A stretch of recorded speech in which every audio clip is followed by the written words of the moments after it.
You know, they were tractor trailers of the Chesapeake Bay, really. The waterways were our main highway. Today, they're hauling history to the dock in the town of Urbanna. When I walked down, I thought, okay, boats. I live here in Urbanna. I get to see boats all the time.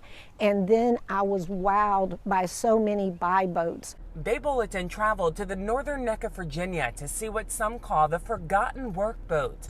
The skipjack often gets the limelight, but the Chesapeake Bay Buyboat Rendezvous shifts the attention. Let's go on board. John Englund headed the project to rebuild the F.D. Crockett, one of the last logboats on the bay.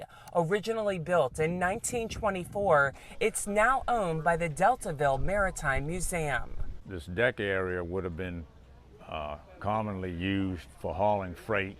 They hauled whatever made them money, not just seafood. And this is where the crew on the boat would have slept if they stayed out overnight. All right, we're going into the pilot house. Rope steering is the original setup. It goes down through the pulleys and back to the rudder. This is the wheel in here. This, I believe, is the original to the boat, 1924.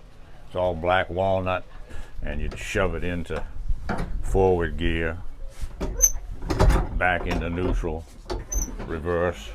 We go forward with local historian Larry Tuning, a CBM contributor who has written several books on the bay. He says Old Point, a crab dredger from 1909, which now lives at Chesapeake Bay Maritime Museum in St. Michael's, is the oldest boat at the rendezvous. If a Methodist minister was transferred from Norfolk to the eastern shore, let's say Cape Charles, they would pack everything he had on a deck boat and carry him, family, and all these goods across the bay. I mean, they were used for virtually everything. They became fuel boats for the islands, for Smith and Tangier Island. As time went on, we got good roads, we got better engines and trucks.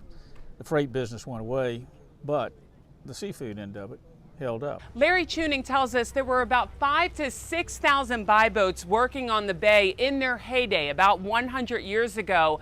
Now he estimates there are only about 40. Nicole Marty made a point to bring her young daughter, Davy. I think it was so beautiful to watch them come in yesterday into Urbanna Creek, and we knew that we could go visit the boats today. And I just think that this part of the history of the Chesapeake Bay is really lovely to follow and to learn about, and it's so rare to see so many of them together today. The Buyboat Rendezvous will make several stops, including in Cape Charles and Tangier, delivering the rich maritime stories. For Chesapeake Bay Media's Bay Bulletin, I'm Cheryl Costello.